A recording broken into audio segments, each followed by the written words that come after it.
The advice and opinions expressed by the host of Autism Live and her guests are meant solely as suggestion and should not be in any way construed as child-specific advice. The Center for Autism and Related Disorders advises working with a board-certified behavior analyst who has experience with autism before starting any intensive behavioral intervention. Any choices you make in determining your child's treatment are completely at your own discretion.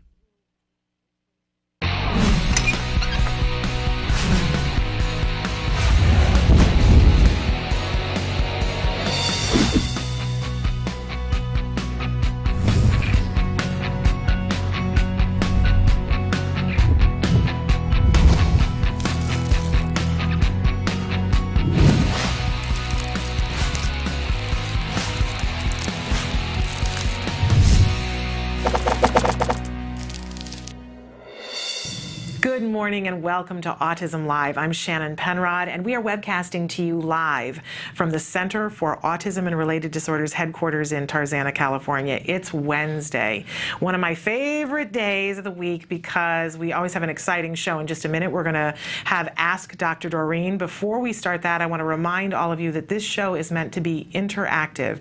Emily's going to start to show you some of the different ways that you can interact with us this morning, but you can watch this show live on autism-live.com. If you go there, you'll see a lovely little desktop. There's a box that says Shannon is answering right now. That's a little bit of a misnomer because actually it's going to be Dr. Doreen answering, but you can use that box right now. It's live.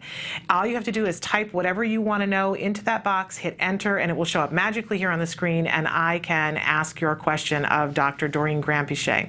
So without further ado, please take advantage of that, though. This is your opportunity to get information, and that is a wonderful, powerful tool.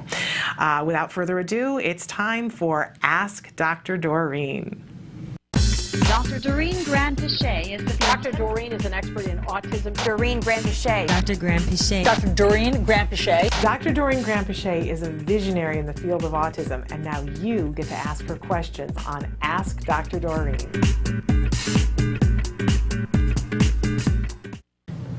Welcome to Ask Dr. Doreen. We have with us right now Dr. Doreen Granpeesheh, truly a visionary. I say that in the clip, but it's absolutely true. I'm always so thankful to have you here. It's such a pleasure. And you have been working in the field of autism for longer than you should admit to, because you don't look like you could have been working in this field for this long. But we're so thrilled to have you here and answering questions of our viewers today. The live feature is there. You guys can begin to write in your questions. We've already had some questions this morning, so I want to jump right in. Sure. But first I want to remind everyone that it's really important that we remember that while we'll be asking Dr. Doreen to answer some questions, we never want to give the false impression of giving child-specific information. That would be a disservice to you and to the children in your life. It's very hard to know from a question everything that you could possibly know to make treatment decisions. Oh, absolutely. However, there's a great deal of information that we can talk about to help people to understand what's happening and how to hook up with the right services and support to take care of some issues. Right, absolutely. And I'll try to speak in very general terms when I'm answering these questions, and who knows, if I'm not helping the person who asked the question, maybe we're helping someone else. Absolutely, absolutely. So let's get started here.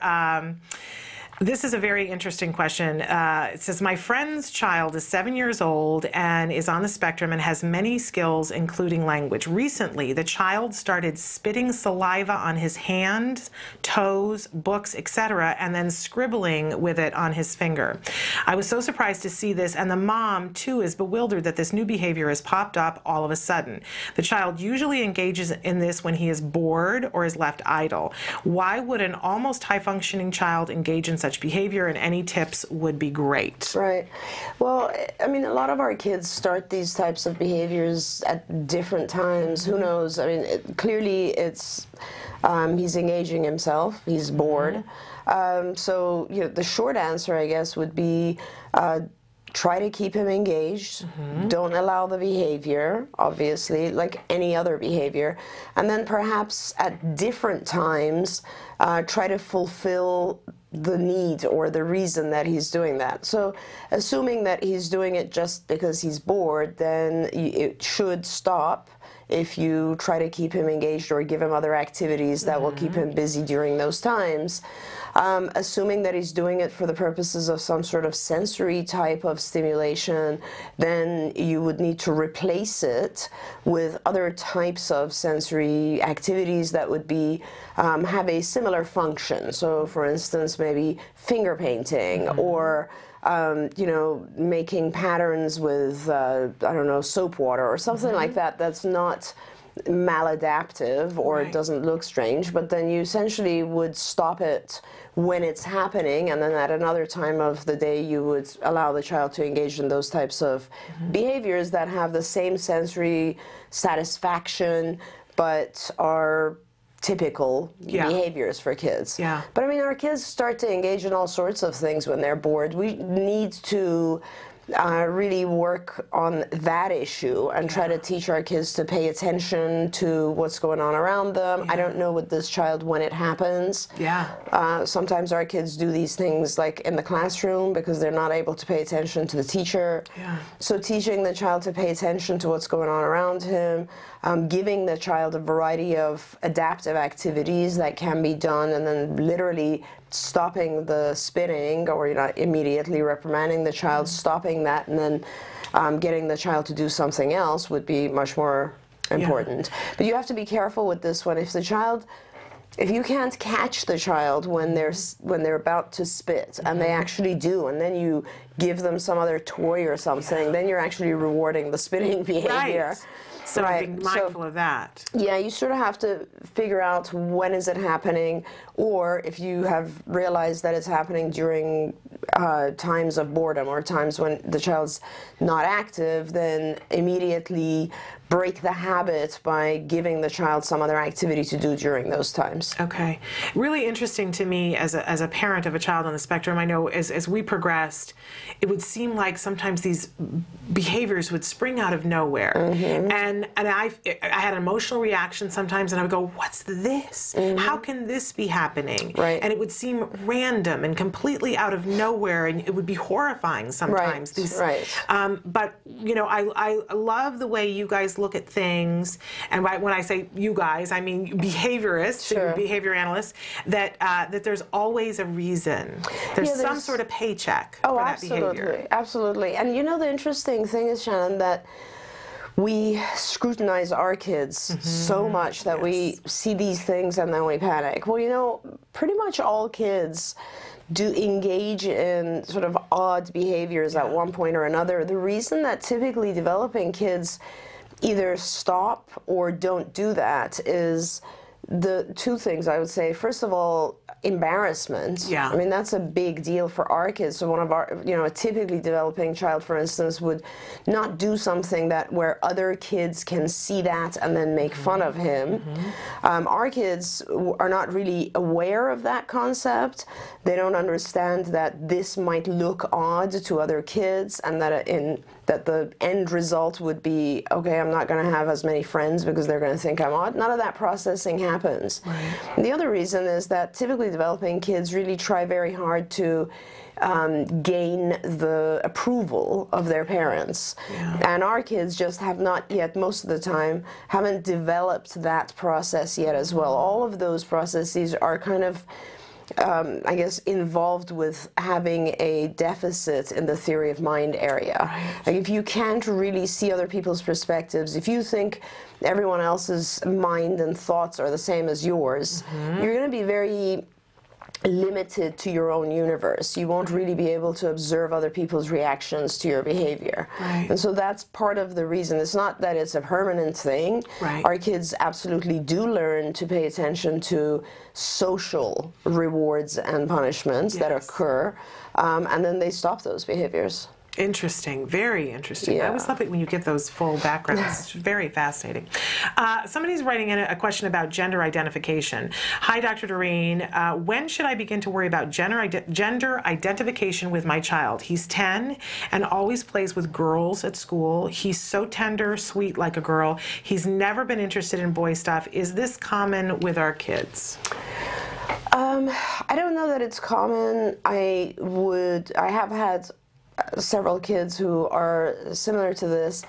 Again, I don't know that this is necessarily just part of the spectrum of autism. I mean, I think you will always have kids boys who get along better with girls. Perhaps they're more verbal, less physical, because, you know, there's a huge difference in activities. Did this parent say how old the child 10. is? Okay. You know, especially by 10, boys are much more physical, motor, and much less verbal, typically. Most of their activities have to do with, I don't know, outside play or running around, roughhousing, that sort of thing. And even when they're sitting down and doing play, the play is much more oriented to action than girls. Girls are much more oriented to pretend activities, language activities, feelings, emotions, that sort of thing. And so perhaps your child is just interested more in that type of interaction than the physical. I really don't know. I wouldn't be concerned about it in any way. I think that it's important probably for you to teach your child some of the rules, you know, so like this is the type of clothing that boys wear, this is the type girls wear, you know. Girls at a certain age will wear makeup or whatever, boys don't. Boys have, you know, those types of basic rules. But then beside that, I wouldn't be concerned at all, because actually, normally, when I have boys that I'm working with or treating, I kind of like it if they have some affinity towards other older girls, because the other girls are generally more teacher type, you know, and they want to take you bossy. That's right. They want to take you and like do things with you and interact, and it's it's great. It is great. They sort of motor them around. Absolutely, and our kids get a lot more verbal practice out of being around other girls, so that's good. Absolutely. There's something good about girls. Yeah, definitely. We love that. Okay, this is one that's very near and dear to my heart. Our son is 5 in his mainstream kindergarten class and is always wanting to hug other students. We talk with him and explain to him that it isn't something the other kids want to do, and that he can hug his one-on-one aide, but it just isn't working. What advice can you give us about how to break this? People talk about, you know, sometimes our kids don't want to be hugged, and sometimes it's the complete opposite, that they are huggers and good huggers, which has its good aspect, but it can be too much in social settings. And it again goes back to the prior question as well, the previous question. It's really more about social awareness in our kids. You know, I do have a lot of kids who are that way, and I think part of it is because they learn through us. You know, most of the therapists, as you know, in ABA are female. And we see our little boys or little kids in treatment, and they're so adorable, and you get down and you hug them and all that sort of stuff. And I think that's one thing our kids learn, is this is, you know, how you greet people maybe. Or a lot of our boys just have, I mean, I actually even have little guys, like maybe even 6-year-olds, 7-year-olds, who will do that to little babies. Like, you know, they can't stay away from babies because they think they're so cute. And it's an expression of love, of kindness, you know. So we have to keep that in mind. But again, it goes back to the thing that concerns this parent, and the thing, it's social norms, you know. It's like, why do we not go around hugging everyone? Kids in our classroom, for instance, because what does it produce in those children? Like, what kind of reaction do the kids get to that? And I really don't know the functioning level of this child is in a mainstream program. 5, kindergarten. Which doesn't necessarily tell me how far they are, but 5 is just the beginning of understanding some of the social cognition things, the theory of mind aspects. So this would be a time where you would want to really start teaching a lot of the theory of mind perspective-taking programs. As you know, Shannon, we have a ton of them in our skills program online. It's brilliant. And those are really, really critical. Like, you know, just teaching someone to take someone else's perspective. There's so many programs I couldn't even begin to tell you. You know, one of the basic things with a 5-year-old, have the 5-year-old draw a picture of like all the things that someone else, let's say mom, would want if they had a birthday party. Yes. And you'll see that the 5-year-old ends up drawing things he likes. Right. Because they don't have the ability to take someone else's perspective. That's just one thing, you know, all the way up to like 8 or 9-year-olds, and we will actually blindfold the therapist and have our child direct the therapist through an obstacle course. I mean, there's a million different activities that teach our kids how to take someone else's complete perception and perspective on things. And they're That's fun. what's causing Can I mention this. that they're Oh, fun? yeah. Those activities that help the child to take the perspective are really fun and help to build towards that. Right. It's really ingenious. Right. And if the child's functioning level is already at a point where you can have a conversation with him, well then you need to start sitting down doing, we use comic strips to explain these things, so we draw out comics, but you need to start communicating with your child about how it makes other people feel, which really, that takes us back to, does the child even understand the concept of feelings? And you need to backtrack and teach those things first. I mean, that's always how it is when I see kids and I identify things that they're lacking. Let's say a 5-year-old, and I know I want to teach them some of the social cognition, theory mind, perspective taking issues. I have to go back and see, like, okay, does the child even understand, like, the presence of other people? Are they even aware of other people's emotions? Can they label emotions? Can they understand how, you know, certain feelings in other people will lead to different actions, and it will come back to them, and they won't have friends. I mean, all these things. How do they look? What do other people say? All that sort of stuff. It's different lessons. Yeah, I mean, there are so many different lessons in terms of dealing with the core issue here, which is taking perspective. In the meantime, would it be unreasonable for them to just put some social rules in place and say, here's when it's acceptable and here's when it's not for now? And it would change every year. Because I would imagine it would be vastly different for kindergarten than it is for, say, 8th grade. What's permissible? No question. And, you know, the other aspect of it is I always try to go all the way back and teach all the basic things, because, like, let's say you set a rule right now and then you say you can't hug people. A lot of times with our rules, our kids overgeneralize, and then when you try to hug them, or when it is appropriate for them to hug someone, then they also kind of feel like, am I doing something wrong here?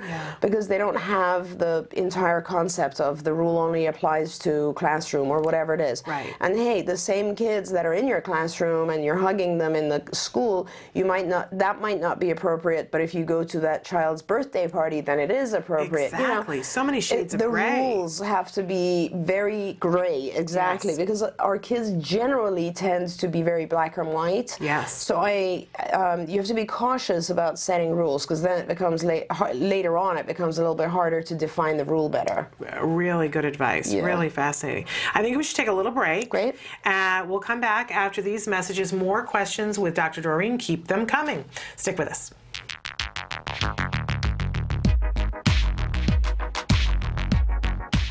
Every child with autism deserves a bright future. Without further clarification, the Affordable Care Act could actually result in less benefits for individuals with autism spectrum disorders.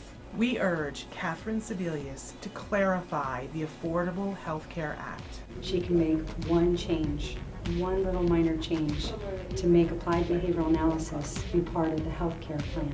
By signing this petition, you are protecting the healthcare benefits of individuals with autism spectrum disorders. We need to make sure that we are heard and seen. Sign a petition at autism-live.com. Here's how you can show your infinite support. Create your own infinity ribbon. What you're going to do is take a ribbon that's been cut about 8 inches long, and you're going to grab one end and then twist it, and then take the 2 ends and join them together, and then take this together, and then I'm going to flip it around and take another piece of tape, and what I have is double-sided sticky tape. Squeeze down. You have your very own infinity ribbon. With ABA, the possibilities are infinite. With ABA, the possibilities are infinite. With ABA, the possibilities are infinite. With ABA, the possibilities are infinite. With ABA, the possibilities are infinite. With ABA, the possibilities are infinite.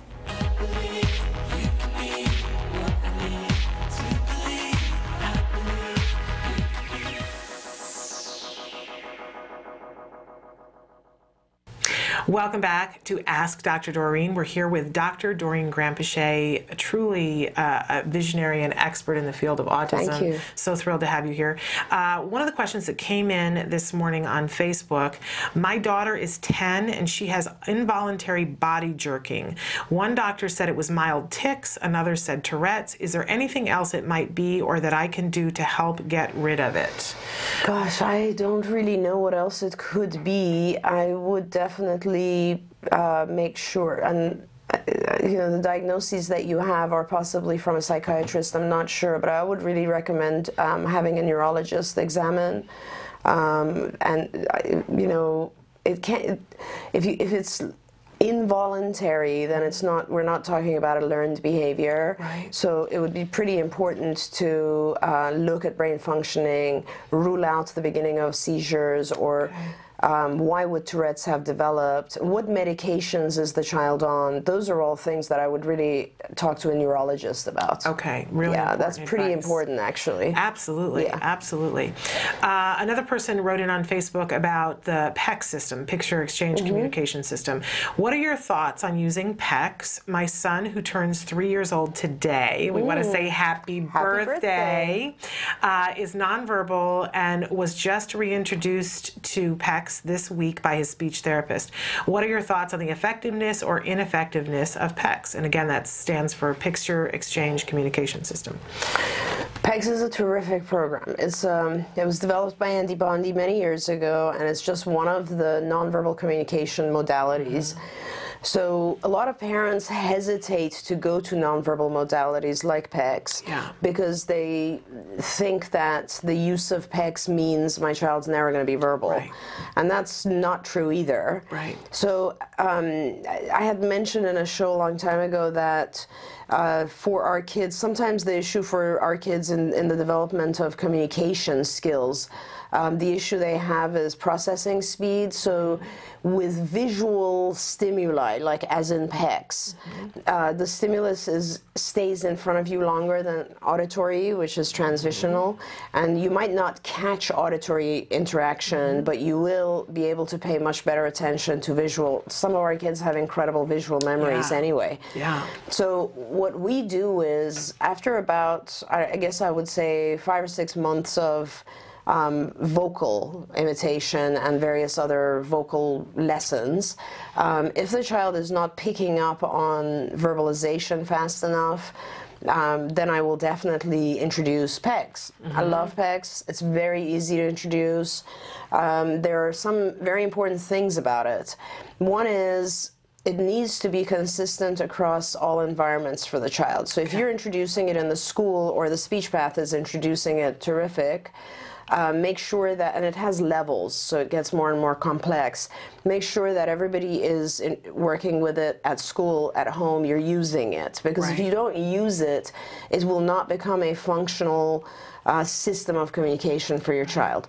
And at the very basic level, when your speech pathologist introduces particular labels on the picture exchange system, then put those on a board, and you know, assuming you're starting with requests or objects that the child wants, which is usually the first level that you do with PECS, then those things should, when those things are available. So like when you're able to give your child, let's say, juice or a cookie or whatever it is, then make sure those are either in a book or on a screen or on a poster or wherever you want, but make it easy for your child to be able to go up to that icon and touch it in order to get their object. That would be the most important thing. The minute your child understands that this thing is useful, when I touch this icon or when I pull it off the Velcro and give it to you, I get what I want, then it will fly. It'll go fast. But until that point, you're trying to teach your child a whole new language, and that's really, really important.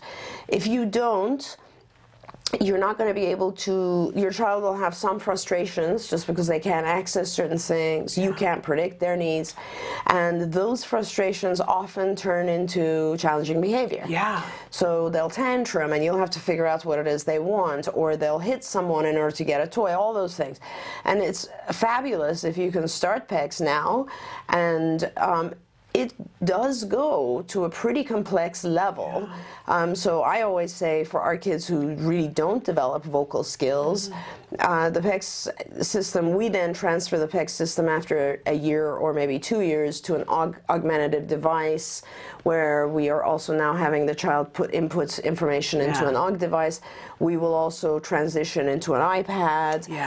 Some of our kids who are very, very visual and not at all verbal will transfer that knowledge that they've learned through PECS, through aug devices, to reading. Then reading becomes and writing becomes their mode of interaction. And last thing I want to say about this is that if you haven't really worked very hard on vocal, then pair it. So when the child is giving you a picture of, let's say, juice, pair it with a vocalization. It doesn't have to be juice, it could just be ju or something that's close to that object you want. And see if, you know, give the child the juice for giving you the picture, but at the same time, whenever you do, attempt to get the child to imitate that sound. And keep this in mind, we use a lot of visual stimuli within PECS, outside of PECS. We use a lot of visual stimuli just to provoke language as well for our speaking children, for our vocal children. So yes, absolute, positively do use PECS. It's a terrific program, and I think most of us in ABA are familiar and use it. And I love what you said about that, you know, don't be afraid, don't feel like you're giving up on speech. Right, not at all, not at all, yeah. The main thing is, Shannon, that I hate to see little kids who have absolutely no way of communicating. You know, and what happens is, sometimes I'll see like a 4-year-old, 5-year-old, and they really are nonverbal and have no way of communicating. And I will tell to the parents, I'll say 2 things. One is, your little guy has a terrific personality. He's got to be so sweet that he hasn't gotten frustrated. And you must be really predicting his needs pretty well. And both of those things need to stop. You know, the child needs to learn to communicate, and the parent needs to be able to depend on that communication rather than constantly figuring out, what does he need now, why is he crying? You know, that's what we do. It's exhausting for everybody, for them and for the parent. And not only that, I mean, in some cases the kids aren't very sweet about it, they're frustrated, and the challenging behavior is through the roof, which is exhausting everyone. Absolutely.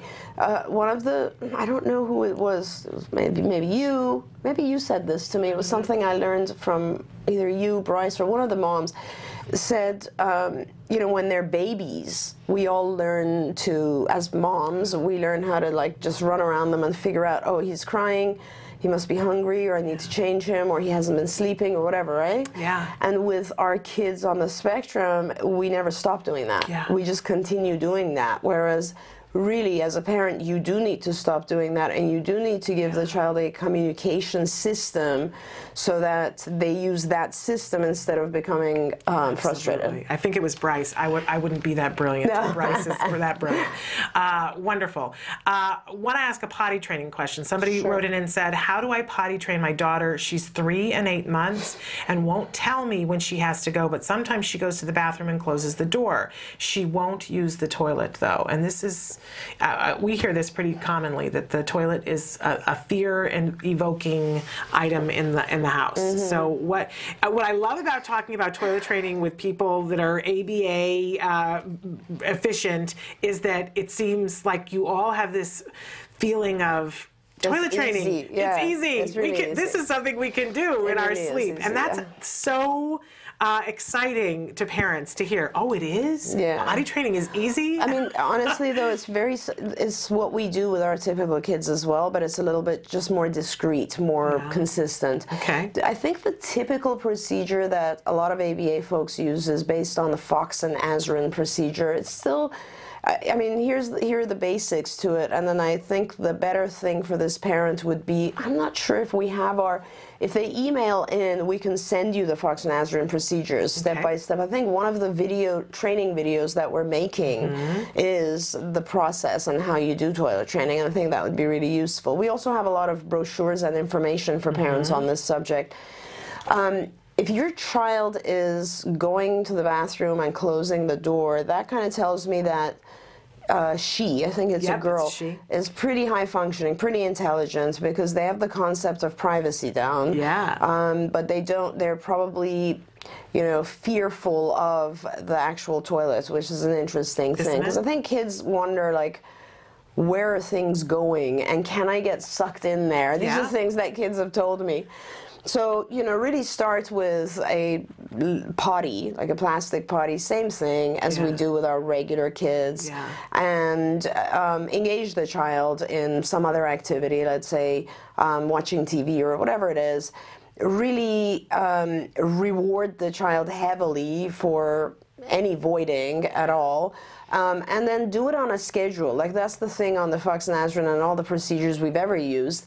It has to be a pretty, we do it over like a course of about 3 to 4 days is when we get the urination training, and not really, we're not dealing with bowel movements at this point yet. You're really just looking at getting the your little girl to PB on a schedule. You're not expecting the child at this point to just go straight from diapers to, or pull-ups to, I need to go to the bathroom. That's not happening. The first stage is to get them on a schedule, which essentially means what you should do is probably write a diary on the child on when are the times they're going, okay, if you can figure that out. I mean, if you know that it's happening when the child goes in the bathroom and closes the door, then those are the times you want to write down. And if you can get a pattern where you realize, oh, okay, well, it looks like she's doing it early in the morning as soon as she wakes up, or like at this time, whatever, then great. Those are the times that you want to focus your intervention on. If you can't get a pattern, then you should probably do a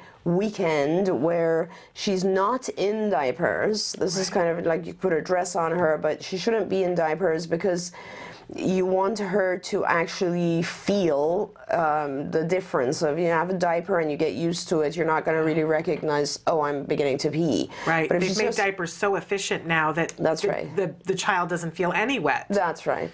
So if you just have a dress on or something and no underwear, so the child is like very, very aware of it, and then the Fox-Nazarene procedure is a backward chaining, and it's very good because it applies to children who are pretty severely impacted by autism, as well as all the way up.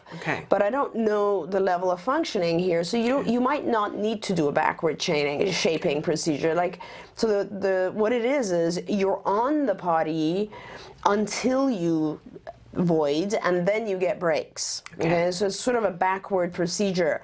What you could do, if you can narrow it down to specific time frames, is you could do the reverse. The child can be running around and so on, but on a schedule of every 15 minutes, they sit on the potty and they void. Really, my recommendation is to read the procedure pretty deeply, know it really, really well, because it's this whole process of giving the child a lot of liquids, giving them some like salty foods so they want more liquids, and then having that'll allow you to have the child will want to go multiple times, and so you'll be able to practice it multiple times in that one day. And then, of course, the rewards have to be enormous. But really, the concept is give the child, so in that schedule of time that you're working with a child, you're giving a lot of liquids. Child is on the potty. As soon as they void, you will throw a party, major reinforcers. They get off for 15 minutes. With some kids, I can only take them off for 5 minutes, 10 minutes maybe, and then they're back on, and they can sit there, watch their TV, whatever, and then when they go again, they're off again. And then you gradually increase that window of 15 minutes, and that's how you get it to a schedule of about maybe once an hour, and then you really, or once every 2 hours, and then you really need to be responsible for taking your child in those times and not reprimanding if you're out and an accident happens. And then you gradually will increase that, and then the child, then you tag on the whole process of going to the toilet. And that brings me back to, from a plastic little potty, transitioning to the actual toilet.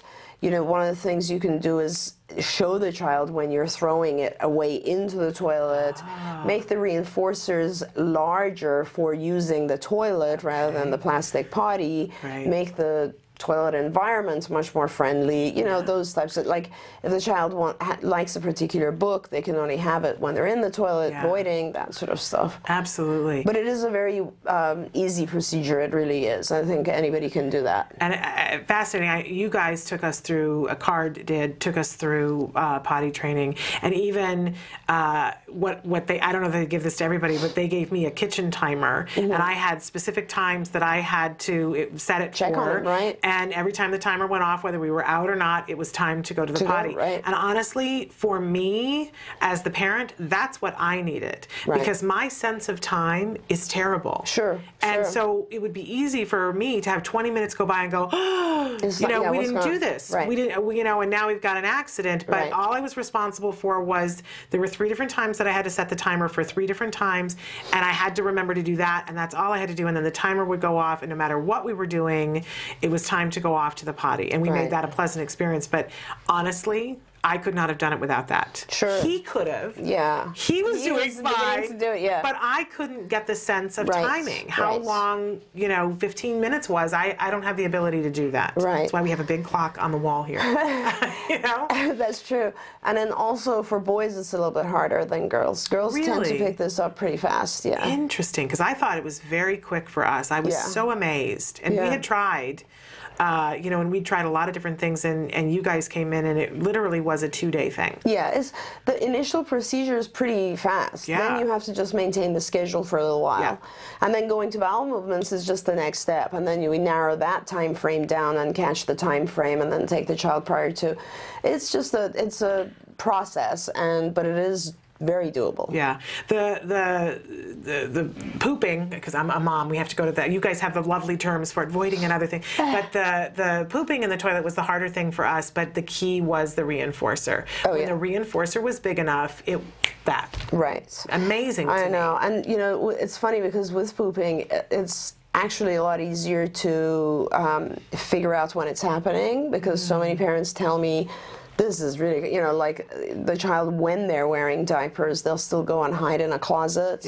They really do go to a private place, which is kind of interesting. So it's a lot easier to pinpoint the exact time frame that it's happening.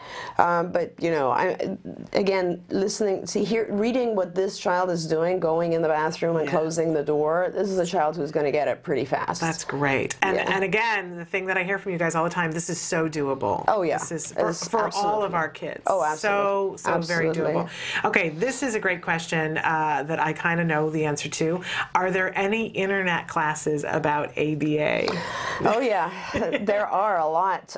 We have, you know, our training department is now called the Institute for Behavioral Training, IBT, and they have a massive number of online courses of different lengths. So we have a series of courses that are for basic therapists, so sort of more of a professional, but at a junior professional level, very technical, basic e-learning, and that's a series that you go through at your own time, online, and it's you know, screenshots with video and vocal on it. And then we also have a series of trainings that are live video, which actually have been recorded in this studio. And those are different modules again as well. I mean, many. And you can go online, and they're on the IBT website, and on there you can order one, or you can buy a whole package, and they're very, very reasonably priced. I don't know the costs, but they're, you know, it's amazing. There are some of them that are $10. $10 or something like that. And then they go up. I think the most expensive individual one is $25, which is amazing, and you get to do it in your home on your own time. You can pause it. If you know, if their therapist is coming to the door and you need to pause it because you have to answer the door. So many things. And you can write notes on it. It'll print out your note. I mean, there's a ton of stuff you can do with these trainings, and they're great. I mean, they really are awesome. So you can either, our junior one, the one that's for professional therapists, we're actually working with a lot of junior colleges now in California to try to get these certified, so that if you go through this series of trainings, the university, like in LA for instance, like Santa Monica College, Pierce College, those places would be able to give course credit and also give you a certificate that says you have been trained at the paraprofessional level, etc. With the teacher ones, which are a lot, we have a whole ton of teacher trainings. We are, with a lot of school districts, that's the #1 thing that the districts want for their teachers and aides, and it's much more sort of centered on how to deal with these issues, all issues within the school setting. Yes. And then the parent ones that are just, I think some of them are out already and some are coming, are just for parents really. So the language is very just like this, and explains everything in detail with PowerPoints, shows you all the stuff. I mean, there's video footage in a lot of these. You'll really enjoy them. So that would be the place I would recommend. Yeah. Absolutely. And in fact, this morning I sent off to school, our family gave some of these to some of the individual ones to the teacher for the holiday gift. And I'm so excited because what we did was we said, you pick which 4 you want to do, and that's our holiday gift to you. And it helps her to be able to deal with our child, helps her in her professional career. That's right. And I think any teacher who, my basic litmus test for a good teacher is somebody who's excited about learning. Yeah, absolutely. And if they are, they're a good teacher. No and question. This is more information. And as somebody who used to be in the classroom and teaching, when you find ways to connect with a child, it's the most wonderful gift anybody can give you, is the knowledge and the power to be able to do that. So. And you've said this to me a few times. I have to remember right after this, I just need to make sure that we send out an email to all our parents on our mailing lists and let them know that they can easily purchase these and give them as gifts during the holidays. Yeah. I mean, I went shopping, and what do you give a teacher? And well, there's the candles and there's the scarves, but I really think I was so excited to be able to give this to her. How did you do that? Did you just get a certificate and give it to the teacher? I made a certificate with the and said, enrollment number. Pick which 4, and I said to her that I would make sure that happened. So that's awesome. Yeah, and so I'm really thrilled and excited. And I know that she will be thrilled and excited with it. That's terrific. Yeah, so a wonderful gift. And that's on the Institute for Behavioral Training website, which I think there's a link to that on our website, probably also on the Skills website, and Autism Live maybe has a link to it. I think we do, and if we don't, we'll make sure that we have it on our Facebook page today. That's great, yeah. So we'll get that up there. But truly, the gift that keeps on giving. I said, my goodness, there's a benefit to her professionally, there's a benefit to us personally for our child in the classroom. And, and really, it's a benefit to every child that comes in her classroom afterwards. And it's a pretty good library they've set up so far.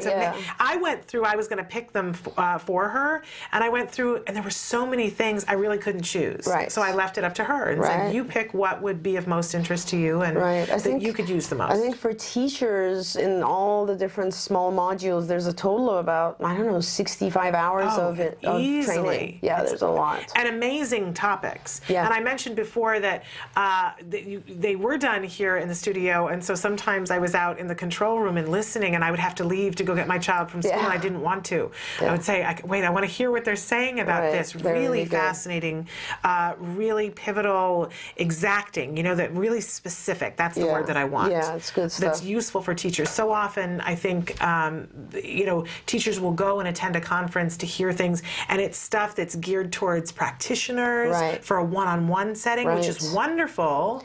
But when you're in a setting now with 30 kids in some cases in some schools, you need to step up your game a little bit, and you need to be even more efficient. Yeah, that's right. To be able to understand, how do I implement this at this level? That's right. And it can be done. Oh, absolutely. And I have to tell you, like this, I'm just so proud of our training team. I mean, all of them, Cecilia Knight, Jennifer, Monique, I mean, everyone there, Sarah Larson Cho, they're all extremely experienced senior people here at CARD, and they're all board certified, and they know their stuff. I mean, they're all part of my, what I call senior group, right? I mean, they've been here at CARD for many, many, many years, and they just know their stuff, and they got this program for training teachers together in, I think, something like 3 months. I mean, they really just did it, Amazing. Well, I was one of the people sitting there saying, please, please, why can't you do this? You've reminded me that I need to send out an email and tell parents this is a good time to just buy these. It's a brilliant gift. Wonderful. I was going to take a break, but let's not take a break. Sure. And I want to mention to people that we will take a break here in just a few minutes before we start Let's Talk Autism with Shannon and Nancy. And we've asked Dr. Doreen to stay with us for the beginning, because if you watch Let's Talk Autism with Shannon and Nancy, we always start with In the News. And clearly, there's a news story that none of us can let go of for very good reason. And of course, I'm talking about the shootings in Newtown, Connecticut. And it has impacted all of us. And we have been saying to you every day, our thoughts and our prayers are with all the families of the victims. Unbelievable, unspeakable tragedy. And of course, there's another part of this story that's developing that there's been discussion. I don't think that anybody has definitive proof yet, but it has been bandied around that the shooter was potentially on the spectrum, and the term that has been used is Asperger's. And I would say that I've seen some responsible reporting about that, but I've seen a great deal of reporting that has not been as informed as we would like. And so at the start of Let's Talk Autism with Shannon and Nancy, we have asked Dr. Doreen to stay and talk with us a little bit about Asperger's syndrome and what we should know in connection with this bigger topic. But somebody had written in and asked specifically about how do we talk to our children on the spectrum about death in general, and even, you know, events that happen like this in the world at large. How, you know, and of course it depends, excuse me, on where the child is and what they're capable of understanding. I think it's difficult to talk to any children about this.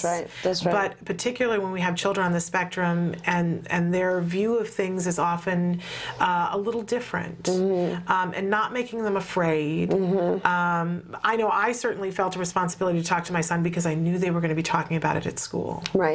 And so I felt a responsibility to get there first. But I had concerns about it. What advice would you give to parents about how do we broach this? Yeah, you know, it's really a difficult concept because this really goes far beyond our spectrum. I mean, it's just it's a horrific thing that happened, and how do you talk to a child about something like this? How do you we can't even explain it ourselves to ourselves. Like, why would something like that happen?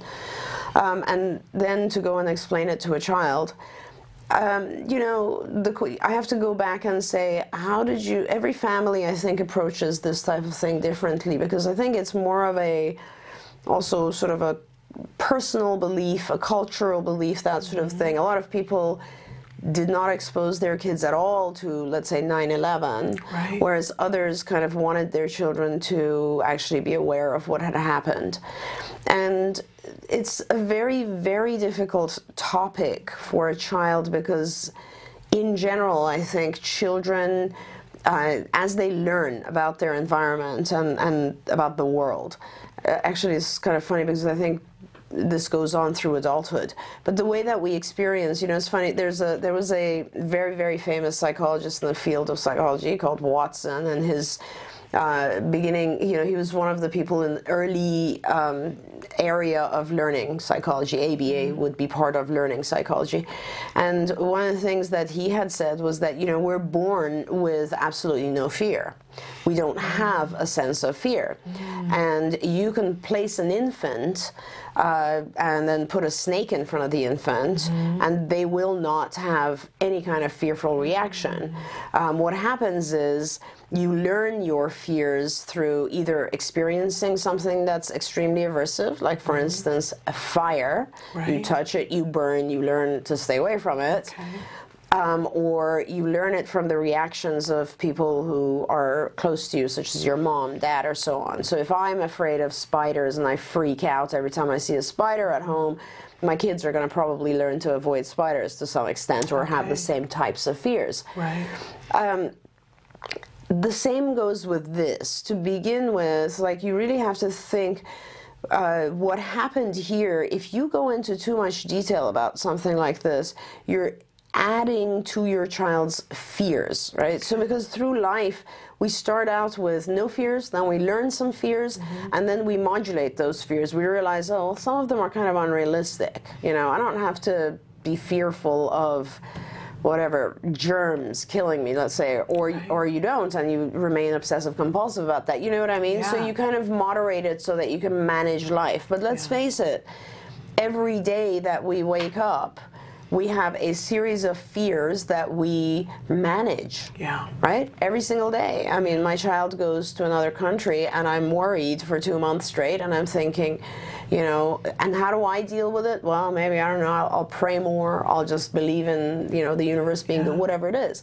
So there is no real, I guess, rule or something that you can tell your child, you're going to be safe. No, there isn't.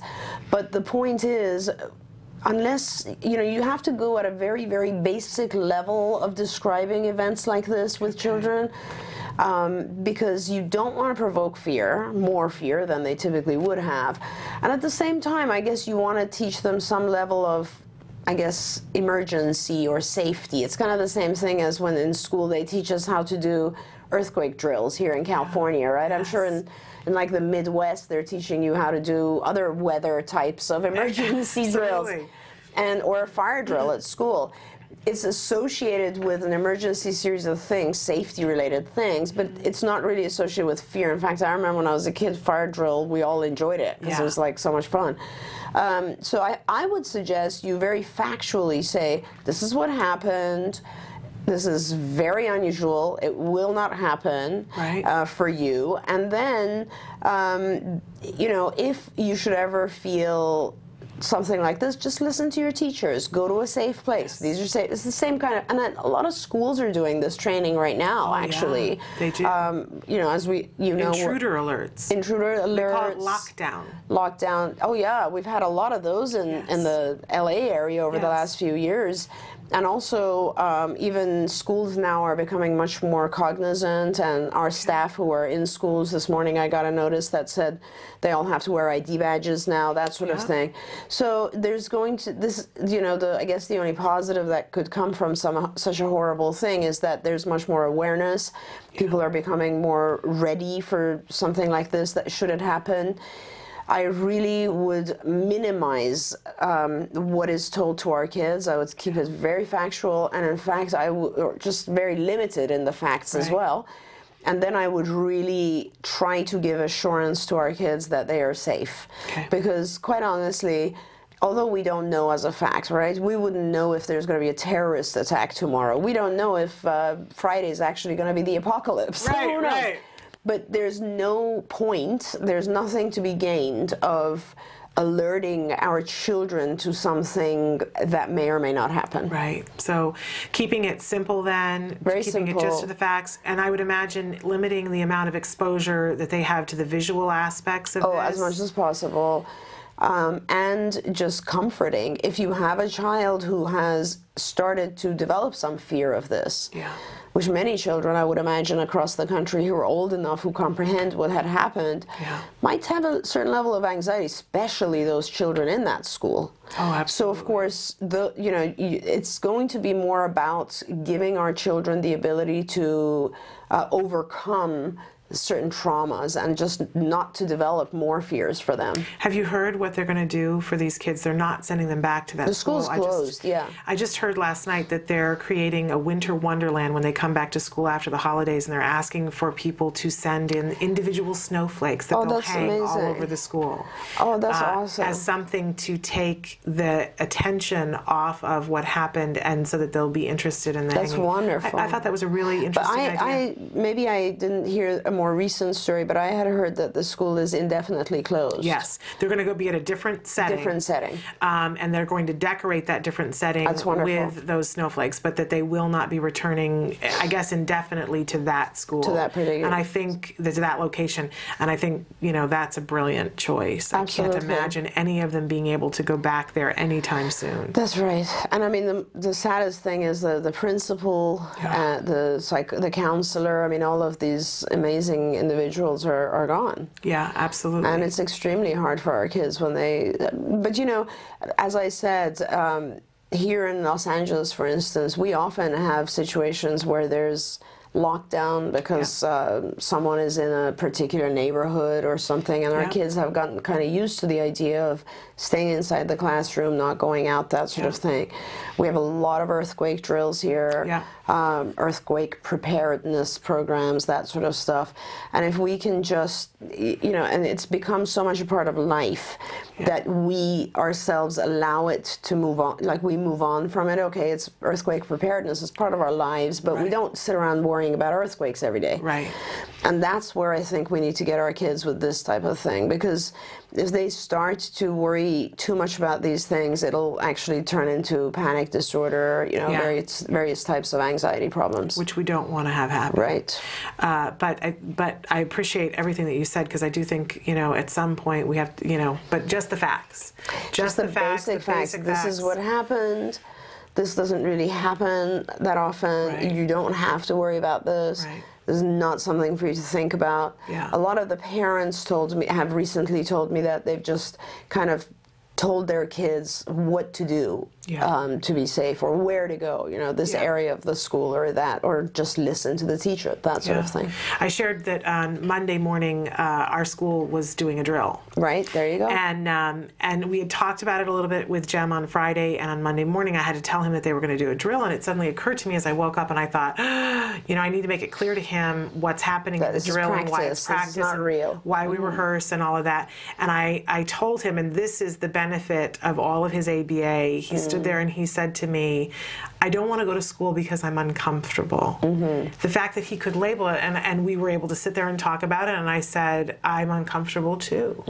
I'm having that feeling in my stomach too, which does not mean that anything bad is happening. We are having a feeling, you know, and that's not an emergency. That's right. I didn't get this training as a child, but he has it. Sometimes he tells me. And I said to him, you know, we had a little discussion about it, about all the good things about going to school. That's right. And all the days that he'd been to school and that nothing had happened. Right. And so ultimately I let him make the decision, and he decided to go to school. See, that's awesome. And of course, he's at a level of functioning where you could, you know, I tend to go with my kids whenever my own kids are older, of course, and whenever they express any kind of fear of anything, then I sit down with them and go into like, you're like, if you avoid this, you're always going to have this fear, right? But if you go to school and if you can get over this fear, it's just going to be gone from your life forever.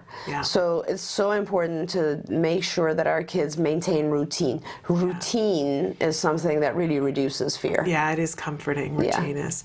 Well, I thank you so much for all the information that you've given us, and I know that you're going to stick with us for Let's Talk Autism with Shannon and Nancy, because we're going to be talking with Dr. Doreen about an Asperger diagnosis, what that means, and any concerns that people might be having about its connection and the events that happen in Newtown, Connecticut.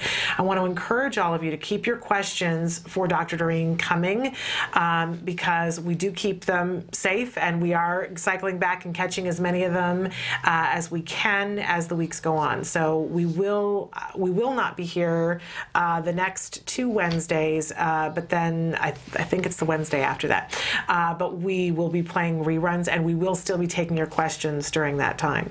We're going to take a break and show you this week's A Word. This is the documentary being made here at the Center for Autism and Related Disorders, following a little boy, Jack Riley, as he begins early intensive ABA therapy in his home. We get to see the arc of ABA and how much Jack Riley is learning through this very important tool. So take a look. This is the A Word. When we come back, we'll be joined by Nancy Alspaugh-Jackson, and we will remain here with Dr. Doreen Granpeesheh. Stick with us.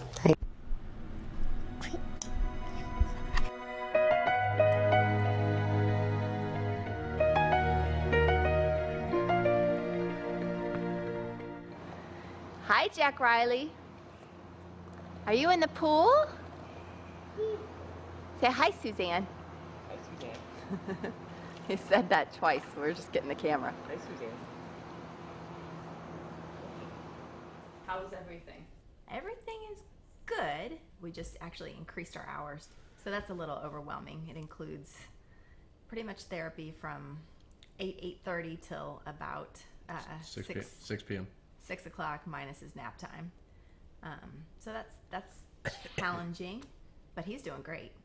6 months ago he had 0 words. Now I don't think I can count that high. He's got so many words. And the 25 hours, so is that strictly ABA or is that ABA plus? That's ABA plus 2 hours of speech therapy per week plus 2 hours of OT per week. So it's almost 30 hours, 29 hours.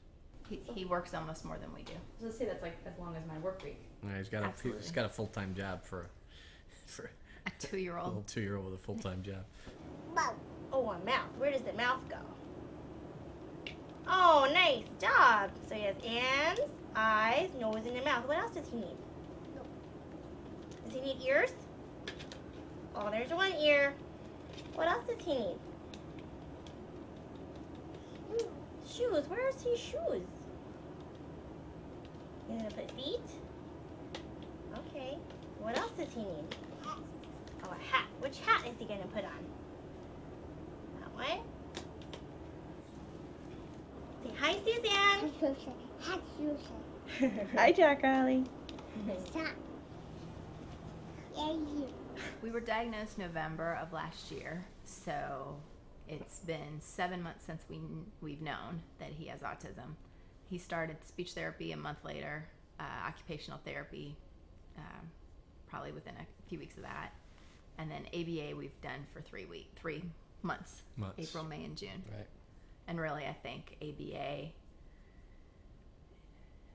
I don't want to compare it to the others, but I mean, we've seen a huge impact on him. And It's 20 some odd hours, right. compared to 2 and 4 or whatever.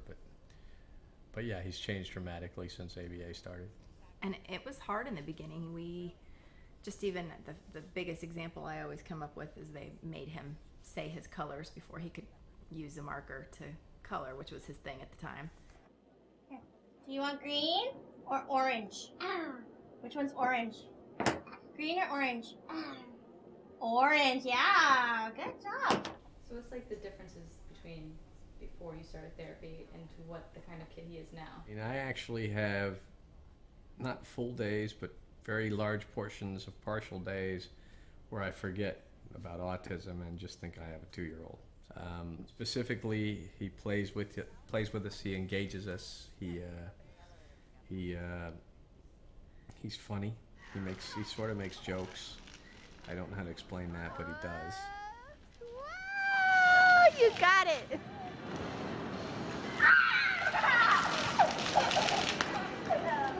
The communication skills have increased dramatically, where we were impressed with how he could label everything under the sun and mimic, and now he's actually asking for things. He's making requests. He wants help, and sometimes he'll say specifically, help open. That would have been unheard of a few months ago. Open. Hope. What? I don't remember this fascination with learning quite so much as the last few months. Right. And everything that he knows, he's always looking at us like, did you catch that I knew that? Did you see that I knew that was coming? Are you hip to this? Well, now it's gone. He's got it. Look at you being Mr. Trying to figure things out there. I know. That's cute. And then now it's there. Now it's there. You see it? That's hilarious. Ooh. Oh. Really?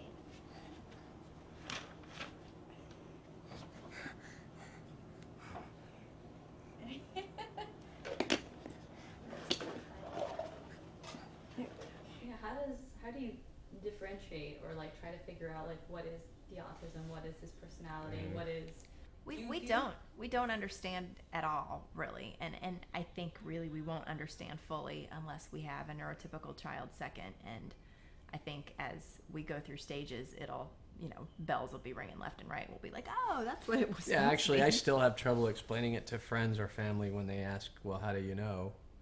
I still have trouble explaining it. I know that we're right and that he's not misdiagnosed, but I still have trouble explaining it. We look at each other all the time and say, is that 2 or is that autism? And I don't know that we ever answer it. Probably our most common question to each other. Is that autism or is that 2-year-old? I don't know. And I have both is probably what we usually say. Yeah.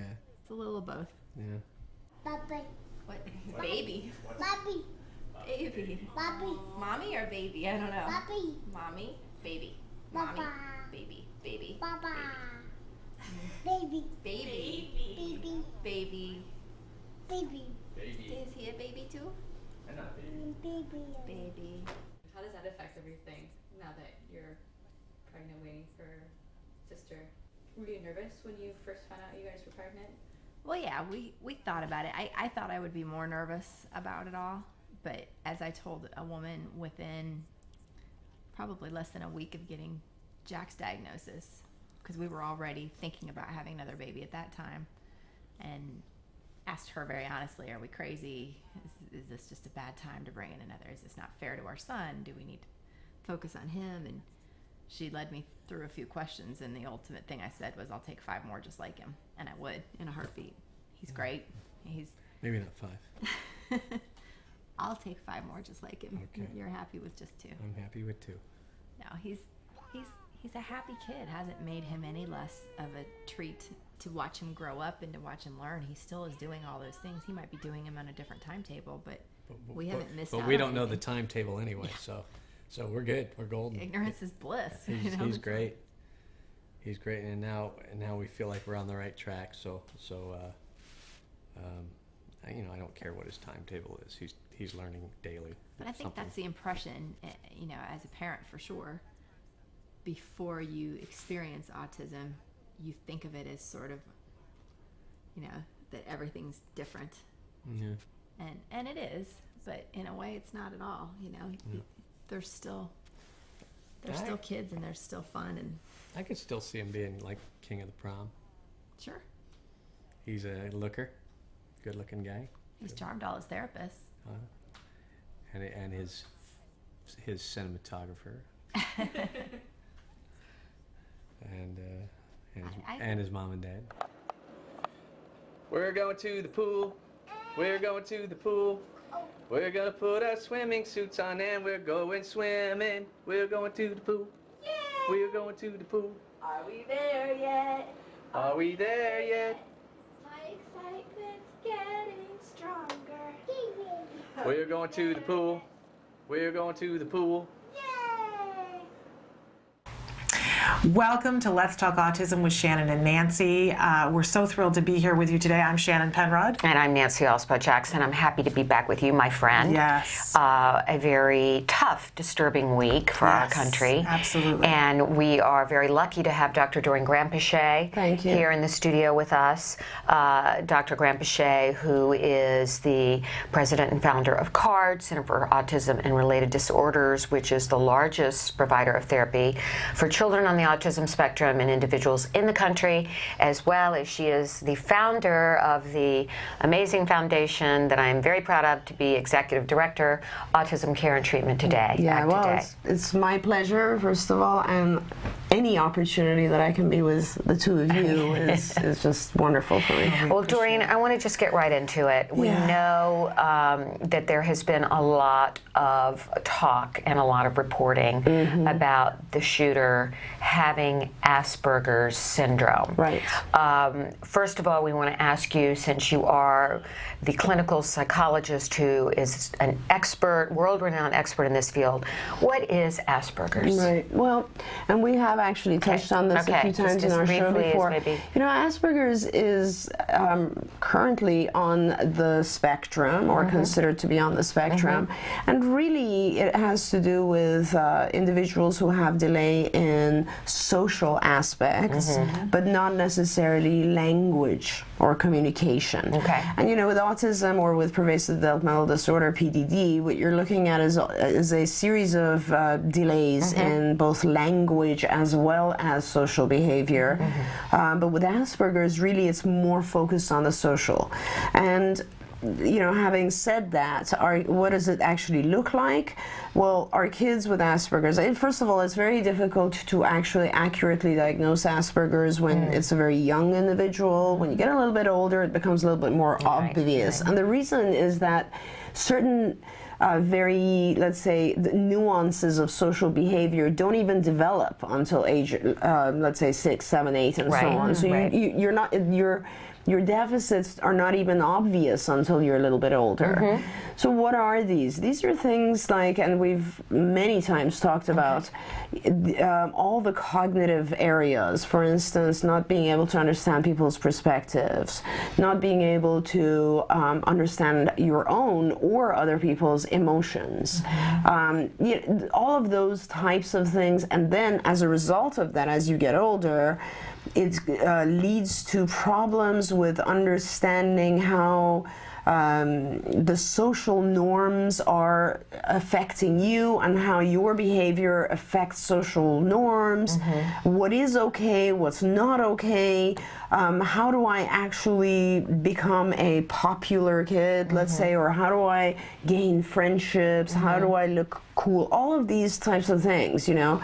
And assume that you have someone who's going through that developmentally, and again, on the individual in Connecticut, it hasn't been identified for sure if this person had Asperger's or not. No. But I mean, as you know, Nancy, a lot of times we have people who have aspects of Asperger's, and they've never really been diagnosed. Never diagnosed. Many of them living out there, and let us note, many of them highly successful individuals. Highly successful, oftentimes, I said, is just as probably more common for an individual with Asperger's to develop the next cure for cancer rather than be the next mass murderer. Right? That's right. I mean, sometimes you have, I mean, we used to have someone working in one of our departments here who absolutely, clearly had a diagnosis, and he was one of the strongest people in that department because he had an amazing memory. So you have to understand that with Asperger's, like with anything else, you have these social deficits which are very sort of abstract, non-rule oriented behaviors, but at the same time you may have developed significant strengths in other areas. Math or engineering or statistics, just memory type things and so on. So yeah, we cannot think of our folks with Asperger's as being kind of you know, mentally retarded or anything like that. In fact, most of the time they have extremely high IQs. And when you, I'm sorry, Shannon, wouldn't you even say that they go out of their way to avoid conflict with other individuals, most likely, more, so let's more actually likely talk to about retreat? This. Right, and this is actually kind of an interesting, important focus, because I think our fear, I believe, is we don't really want the world at large to think about our spectrum as dangerous. We don't want that to happen, and it shouldn't happen. But so I want to explain this a little bit. First thing is, how do we even explain any individual on or off the spectrum? Has nothing to do with it. How do you explain the behavior of someone who does something so horrific? Right? We can't.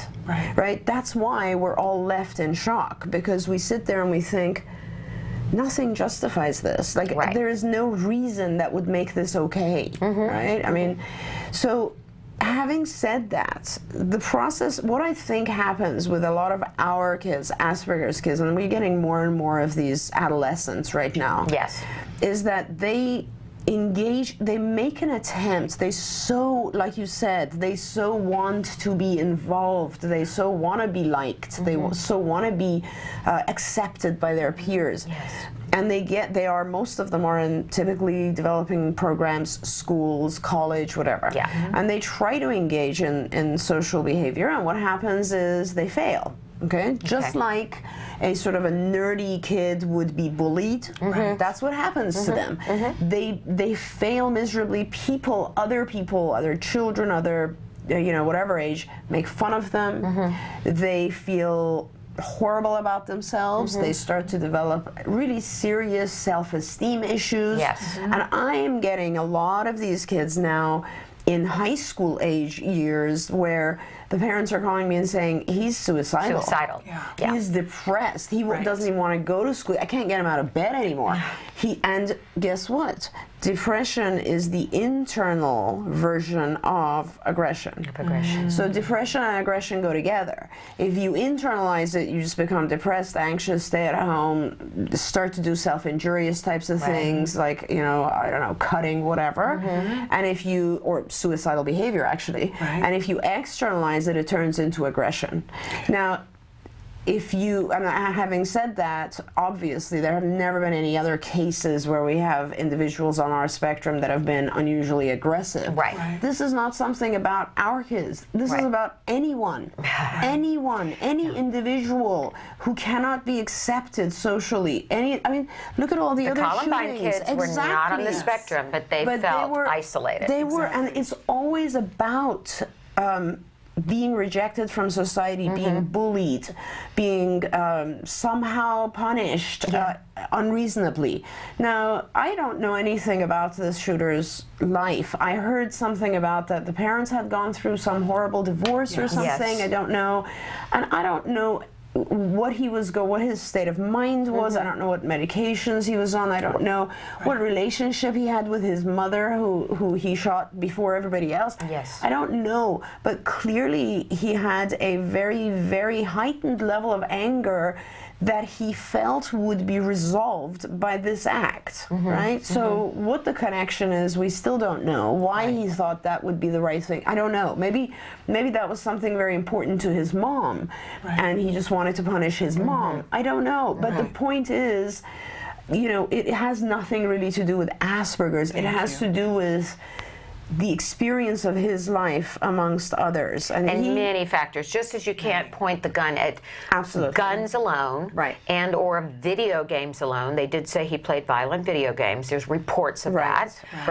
And you can't access to guns in the house, inappropriate guns, or any, you know, to me, and as a mother of sons on the spectrum, would you ever keep semi-automatic guns open to your child? Well, as a parent, I wouldn't do that, regardless of whether. And I understand that there are, you know, there are gun owners, and but there are lots of children, as was pointed out just the other day, lots of children who are living in homes where they have guns. I don't know about the semi-automatic thing, because I don't get that at all. But children who grow up in homes with guns who don't go out and do this as well. That's right. So, and that takes me to another, because when this happened, you know, my 17-year-old daughter, Nikki, was really upset about this. I mean, she was going all over the place, just trying to do whatever she could. She was really upset, and she kept saying, you know, this is why we need gun control. Like, this is why we need guns to be gone. And I said, I disagree with you. I don't think this is about guns. I don't think this is about, like, the fact, I mean, I don't know, in his case, I think he went and got guns. This isn't about control. This is about parenting. This is, you know, here's the thing. You want to own an animal, a pet, you have to go get a license for it. You want to become a driver, you have to go to classes. We're not licensed to become parents. And the stuff that happens, I mean, the vast majority of issues that our children go through, as a parent, we could have either gotten them help or at least recognized the symptoms and told someone. And that's all it is. That's what it's about. It's about anyone in this young adult's life having said, this guy's really troubled. Somebody should do something about it. It sounds as though his relationship with his father was cut off for several years after the divorce. His mother was keeping him at home. He was not going to any kind of school, any kind of job. They were isolated, you know, the house up on the hill that nobody went to. All of these things are very disturbing, because it just shows that there did not seem to be an attempt to incorporate him into the life of the community, his family. Well, we know nothing about it. I mean, it could have been a completely punitive environment. We know nothing about this, right? We don't know what this individual was going through. And let me just tell you, if you punish someone enough, they will aggress. Yes. Period. Anyone. Absolutely. Yeah. So unless you're Gandhi or something, Right, you know. right. But I mean, the truth is that his environment had caused a very significant amount of an aversive environment for him. He was living in an aversive environment. He had, clearly, he must have had so much punishment, or his perception of punishment, that caused him to lash out. Like that. Now, one thing that I did have, oftentimes do you find Asperger's or any autism spectrum disorders commingled with a psychological disorder like a bipolar or like a manic depression? You know, it's extremely hard. Autism is one of the, the spectrum overrides certain other disorders. Like, for instance, a lot of people do this and it's incorrect. As a, you know, someone who diagnoses children,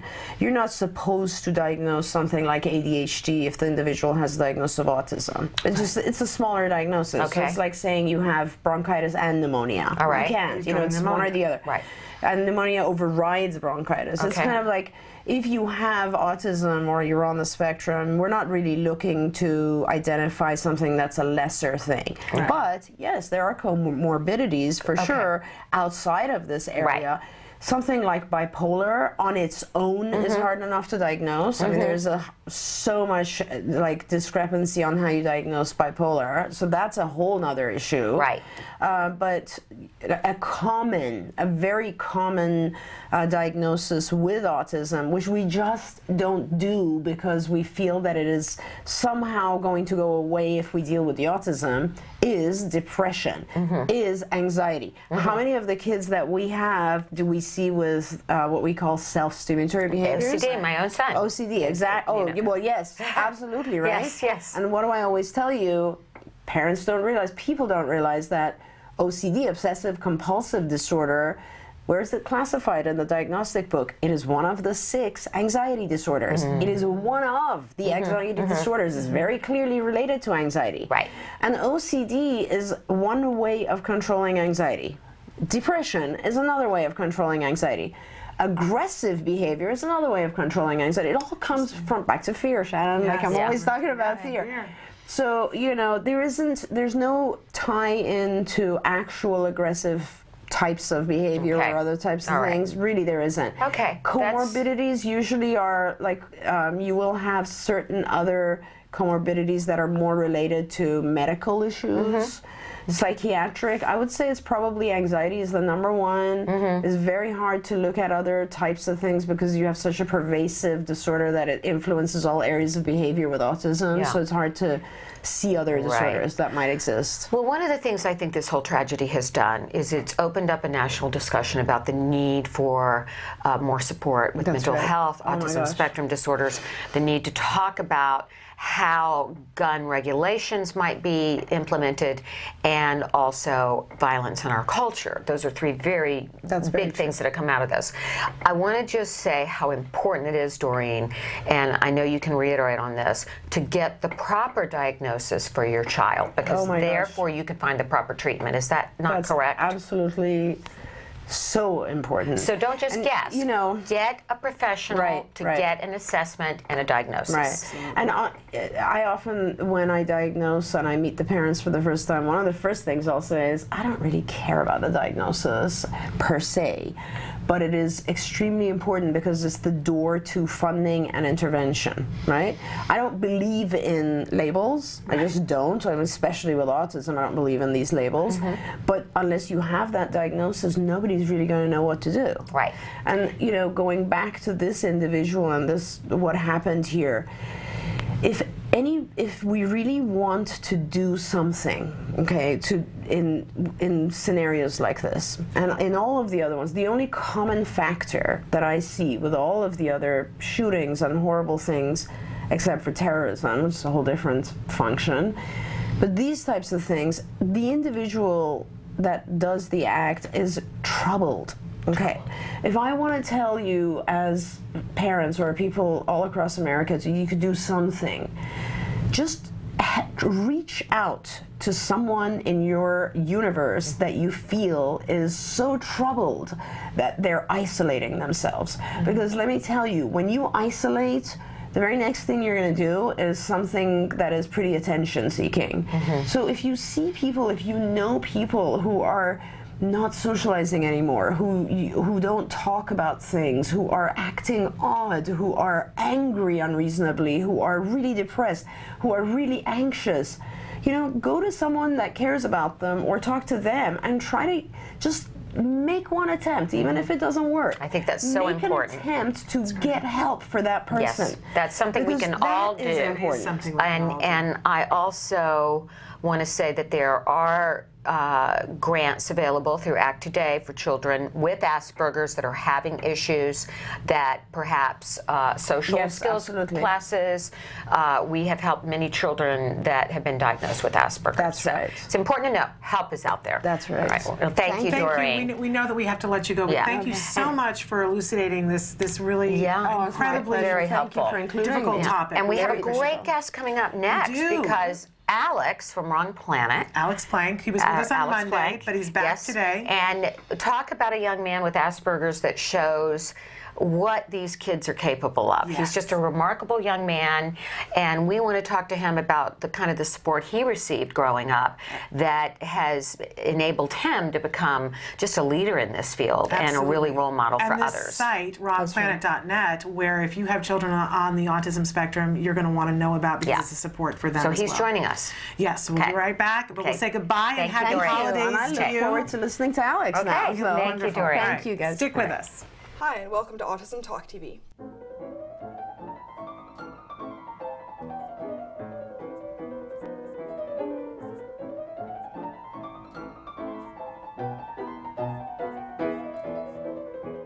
In this episode, we visit the Peers Center in UCLA, run by Dr. Liz Lageson, which focuses on social skills. And in this episode, Alex is learning how to approach a circle of people. And he will actually experiment and approach a real circle of people. So you get to see his progress. Yeah. People with autism generally try to make friends, and sometimes they go about it the wrong way and frequently get frustrated by their lack of results.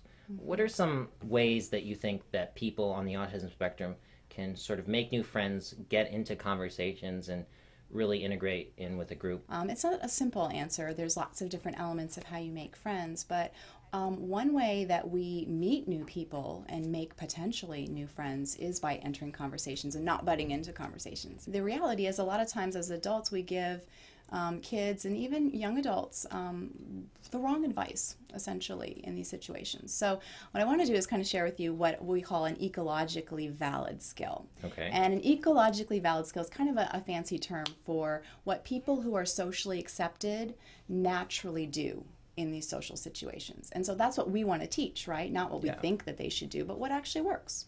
So this is what people do when they're trying to meet new people.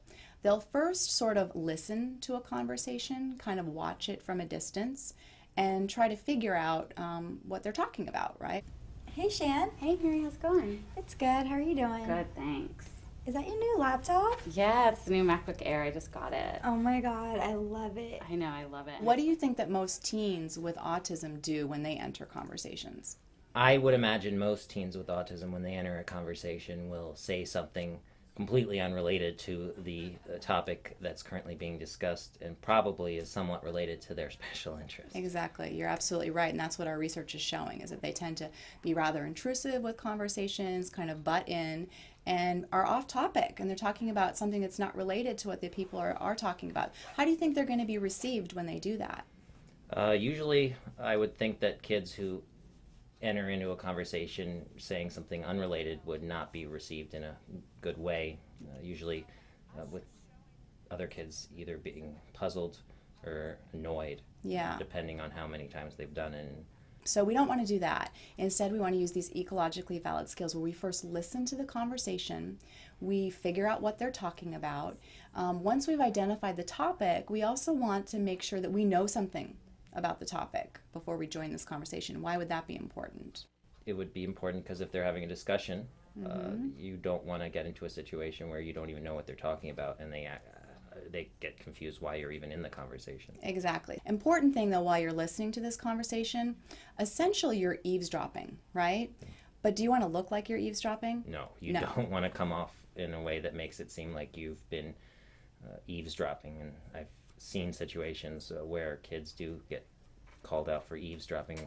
Exactly. Well, what do you think they were doing with their eye contact when they got called out for eavesdropping? I assume they were looking at the people. They were probably staring at them, Yeah. right? That's what gives us away Yeah. when we're eavesdropping. So instead of doing that, we're just going to make kind of casual, periodic eye contact. We're going to look over occasionally to sort of show interest, but we're not going to stare at them. So a lot of people will use a prop, like they'll use maybe their iPhone or their BlackBerry or something like that, or kind of be looking through, you know, a book or whatever is around. Before you join, you're actually going to wait for something. What do you think that you're waiting for? I would think that you would wait for a pause in the conversation. Yeah, exactly. So why would you not want to just barge in when they're in the middle of talking? People don't like to get interrupted. Exactly. So you don't want to give a bad impression to the person who was talking. Right. So we want to wait for just a little brief pause in the conversation before we actually join. But one of the things I actually have to remind the teens and the young adults that I work with is that there's never a perfect pause. Because a lot of people will be waiting forever, you know, waiting for this perfect pause. But what you do is you actually, as you're waiting for that pause, when you kind of find the pause, you're going to move a little bit closer. They'll probably at least look over at you. Yeah. They'll notice you. And then that's your moment to join the conversation. Now, when we join the conversation, we're moved a little bit closer. There's hopefully a little pause. What do you think we're going to want to say? Like, how do we join that conversation? Well, usually I would think that you would want to talk about whatever they're talking about and have something insightful that actually adds value to their conversation. Exactly. Because you could give an opinion, but unless your opinion is something that is worthwhile for them to listen to, they're not really going to care that much. Exactly. So, I mean, it doesn't have to be a brilliant comment or anything like that, but it does have to be on topic. You're right about that. So you're going to either make a comment or ask a question that's on topic. Is that the new MacBook Air? It is. Yeah, I just got it. Oh, cool. And so what you do from there is you actually need to start assessing whether or not you're accepted into the conversation, right? Those are the steps for joining the conversation. You're watching and listening from a distance. You're sort of making periodic eye contact. You wait for a little pause and you join by making a comment or asking questions on topic. Right. Yeah. Are you a Mac person? Oh, yeah, definitely. Me too. Me too. Yeah. I have just got the new iPad. I want that one. I heard it's so great. It is. I really like it. So Liz, how do you know if you've been accepted into the group? We know from the research that about half the time that we try to join a conversation, we're not necessarily going to be accepted. And it's not a big deal, actually. It happens to everyone. But we need to be paying attention to whether or not we're accepted. So there's very specific ways that we can tell. For example, when you join a conversation, what are people doing that's giving you the sense that they're interested in you? Perhaps they're talking to you, looking at you, looking you in the eye, leaning in towards you when you're talking, pointing their bodies towards you. That's exactly right. The reverse is true, though, when they're not interested in talking to us. So if they're not interested, they're not engaging you in conversation. They're not looking at you, or if they are looking at you, they're making a face or something like that. And they do this interesting thing with their body where they kind of turn away from you. And the interesting thing about the body language is that if you've ever, I don't know if you've ever noticed, but when people talk in conversations, they like with groups, they talk in circles. Yeah, I've seen everyone standing in a circle, usually, or sitting around in a circle. Yeah, they're all facing each other and maybe in kind of a circle. What do you think they do with that circle when they want to talk to you? What do they do with it? They make it wider. Yeah, they open the circle, essentially. What do they do with the circle when they don't want to talk to you? Well, maybe the people closest to you move sort of away from you. Yeah, they close the circle, essentially. They kind of give you that cold shoulder. Right. So those are some very concrete behavioral signs that we can use to assess whether or not we're accepted into the conversation. Are they looking at us? Are they talking to us? And are they facing us? Why is it important to know if you're accepted or not? Well, because do you want to force someone to talk to you? Let's imagine we join a conversation. They're not really interested in talking to us. We know that happens about half the time. Do we want to continue to force them to try to, talk to us? Guess not. Probably not. What do you think they might think of us if we continue to try to engage them when they've shown us that they're not interested? I think they might find us annoying. Yeah, they might find us annoying. So in those cases, we have to exit these conversations. Sure. And what's the best way to exit? Just to generally just walk away? That's a really good question. So the typical advice is that you just walk away. But the problem with just walking away is that a lot of the kids that we work with, they look like they're storming off. It's sort of very obvious. You can see that, right? So we actually teach them to slow it down a bit, and they should begin by sort of looking away. Now, what does it tell the people you're trying to talk to when you start to look away from them? That you're not as interested in the conversation. That's right. So you're kind of disengaged from the conversation. Your attention is focused elsewhere. Then while you're kind of looking away, you're going to kind of turn your body away in that same direction that you're looking. What does that tell them that you're about to do? It tells them that you're about to leave. Yeah, you're about to walk away, and that's the third step. So we start by looking away, kind of turning away, and casually walking away. It slows down the process. And if we've done this right, the people that we've been trying to engage, they're not even going to notice when we walk off.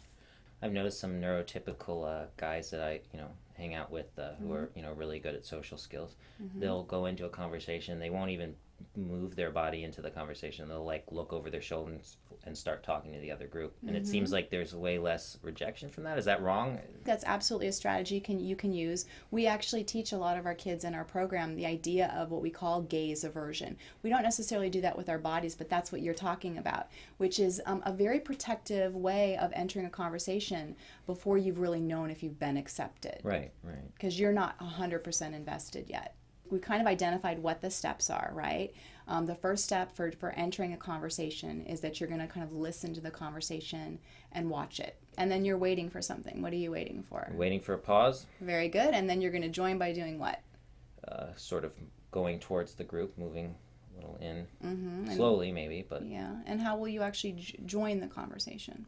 Once you're accepted as part of the circle, you say something that's related to the topic. Yeah, you're going to want to make a comment or ask a question that's on topic, and then you're going to be assessing whether or not you're accepted in the conversation. So you make the comment before you determine whether or not you've been accepted. Yeah, you always want to make the comment first. Dizzy when I hit you in your head. Dizzy when I hit you in your head. Check it out.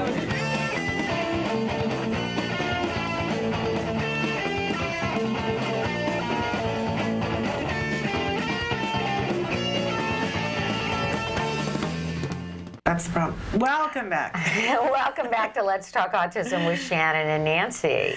So thrilled that we are being joined once again by Alex Plank. He is the founder of WrongPlanet.net. You were with us on Monday with your filmmaker cohort, Noah Trevino, and you guys were talking about your film, Shameful. Yes. We want to make sure that everybody watches Monday's show to hear about that, because really an incredible documentary that you guys have been working on about the atrocities that are happening in France having to do with autism. Right.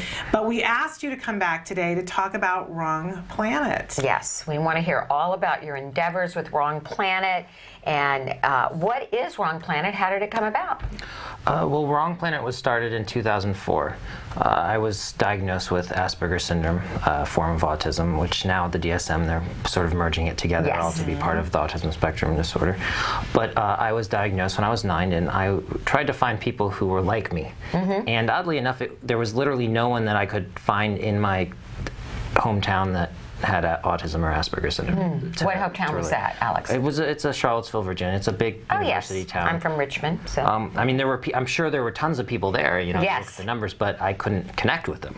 So by the time I was in high school, I had a lot of trouble making friends, and I went on the internet. And a friend of mine at the time that I had also met on the internet, we decided to work on creating this website, which was designed to provide a community, a place for people on the autism spectrum to contact each other, to learn social skills, to make friends, to build a network. And what happened is a lot of people go on there, and that's their friend group. And it's created a lot of help for people who would be isolated otherwise. They wouldn't have any friends. Once I made friends on Wrong Planet, in a way it was sort of selfish for me to create the site because I just wanted friends, but everyone else did too, so it ended up becoming very popular pretty much overnight. We had thousands of people signing up. That's great. And now we have more than 70,000 members. This is such a great example of my motto of your disability, or so-called disability, is your opportunity, really. That you can take something that others might consider a drawback in your life, but you can really make it a platform for helping others. How you were diagnosed at the age of 9, and tell us what life was like for you at that time, and how did you get the support you needed, maybe from your parents, your family, and maybe educators, therapists, to make you become this remarkable young man you are today? Well, I certainly just want to say that without my parents, I would probably not be as successful as I am right now. They are pretty much the driving force for me being able to survive the school years, because having supportive parents is so important. And I speak to groups of parents all over the world about autism and Asperger's syndrome, and I continually tell them that you're so important to your child's future. Having a positive outlook, having the belief that your child can succeed and will succeed is so important and so powerful.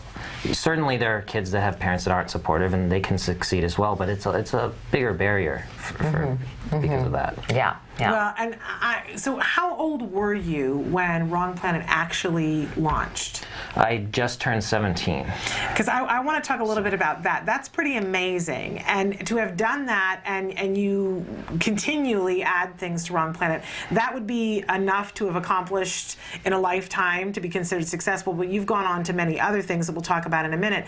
But at 17, that's a pretty amazing feat. And, you know, did your parents, when you said, I have this idea, what was their reaction to it? Well, they were happy that I was doing something that seemed to be constructive, for sure. I don't think they realized at the time what it was going to become. I mean, it didn't take very long for them to realize that it was becoming something big, though. I mean, within the first couple of weeks, we were written about in the local paper there, and the news covered it, and then we started getting written about in national media pretty soon after that. And we still continue to be, you know, in news a lot. Yeah. I imagine you are offering a great forum now to talk about this issue about the shootings in Newtown, and of course the assumption that has been made that the shooter has Asperger's, but dispelling myths. I'm sure you're doing a great job with all of your contributors at Wrong Planet with dispelling some of these myths. Well, yeah, I mean, the great part about the community is that the minute something is in the news, is something on TV, within a second of it being on national news, someone had made a post, said, we'll turn the TV on, there's been a shooting. And after that, shortly after that, there were multiple threads discussing different issues regarding it, and there was a thread to offer, you know, prayers and wishes to the victims as well, you know, showing that people with autism do, in fact, have compassion and empathy. And then shortly after that, people started searching for the terms related to the shooting and Asperger's, and since we had already created those threads, like immediately we were getting all those hits, you know, which is good because that helped to dispel, I think, a lot of the myths that were associated. You know, I made a statement in an interview I did that children with Asperger's are more likely to be on the receiving end of violence rather than the giving end of violence. True. So let's talk about that for a minute. Well, bullying. You were the subject of intense bullying growing up. And it's hard because a lot of kids with autism, and I say that, but at the same time, there are a lot worse cases where people with autism are bullied more than I was. I would say that I was lucky in that I didn't get bullied as much as some people that I read about on the site who, you know, tell stories of having their head, you know, put in toilets at school and being beat and stuff like that. And that's a big problem. Obviously, that has nothing to do with them becoming violent, I don't think. I mean, that's why I hate all this speculation about the shooting, because they're just putting that term autism in this article and don't explain or write any more details. Amy Harmon, two-time Pulitzer Award-winning journalist from the New York Times, wrote an article in which she quoted people from Wrong Planet, interviewed me, and wrote some quotes and dispelling those myths. And and that was a very thoughtful article. Maybe we can put the link up to that on our website. We'll put that on our Facebook site. Do you have advice, Alex, for okay, first of all, parents out there who are parents of a young person on the spectrum, and also young people on the spectrum themselves that might be on the receiving end from bullying? Do you have advice?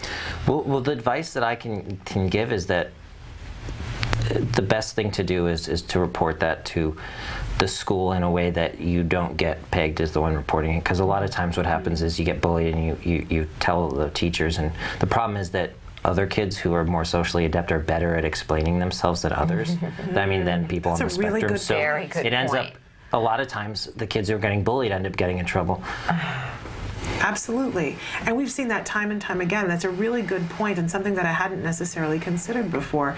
So telling somebody in the school and making sure that maybe talking to a parent first so that they can do it in a way that you're not pegged as the person who told. Right. And a lot of the problem, though, is that it shouldn't be happening in the first place. Exactly. And if there's an issue like that, then there's a problem with the school itself and the way it's being run. Yeah. And the schools need to be educated on how to prevent this from happening in the first place. And what about, a lot of schools have things like buddy clubs for, especially I know at my own son's school, which is an elementary school, they have a friendship club that they sign up to be with my son on the playground. Yeah. So the kids learn about him and they adore him at his school. Which is a lovely thing. That's great. I mean, and that, unfortunately, that's not happening at a lot of schools. All right. You know, well, maybe sure we isn't can start. happening at I don't hear about that very frequently. All right. Well, that's something, you know, I think we can all use this horrible tragedy as a way that we can educate others about young people on the spectrum and encourage compassion. What do you wish people knew about individuals with Asperger's and other forms of autism, Alex? I wish people knew that people with autism are really caring people, that they really want to make a difference, and a lot of times they're incredibly intelligent and have special interests that really make them a great benefit to society. We have a lot of people who I know of that have Asperger's syndrome and done great things. Like there's a Nobel Prize-winning economist who's diagnosed with autism. Okay. He actually specifically said his name is, I think, Vernon Smith. I hope that's right. Well, look at Temple Grandin, who established the humane way to kill animals and has become such a spokesperson. Absolutely. I mean, there's so many. And they even speculate, many of our greatest leaders, I read an incredible book called Diagnosing Jefferson that had the theory that Jefferson had Asperger's. I've read that book as well. Yeah, and of course we know that there are many individuals in very high levels being very successful who do not disclose, as is their right, what diagnosis they might have. Yeah. And it's important to respect that as well. But of course. But the point is that there are wonderful things that come from this community. Wonderful, wonderful things. For sure. And just to add on the fact of the economist I was talking about, he actually created the field of experimental economics and won the prize for that. And he said specifically in an interview I watched on TV where he was talking about it, he said that if he didn't have Asperger's syndrome, he doesn't think he would have done what he did. He would have been more focused on going out to parties and having, with friends. Very true. And there are a lot of people that say the same thing. Absolutely. And we have a clip? Yeah, we do. And I want to get back to talking a little bit more about Wrong Planet, but we do have a wonderful clip. We saw one before you came in about how to join a social circle, how to join a conversation, but we're going to show the one that you have about how to flirt. These are the kinds of things that you guys feature on Wrong Planet. I think so beneficial not only to people on the spectrum, but the kind of thing that everybody could stand to learn from, and really well done. So let's take a look at your clip on how to flirt. Awesome. Hi, and welcome to Autism Talk TV. This is the first of a new series of episodes featuring the Peers Center at UCLA, which does social skills training. So in this episode, Alex learns to flirt, and Alex will be flirting with a real girl at a real doctor's office. Stay tuned. Okay.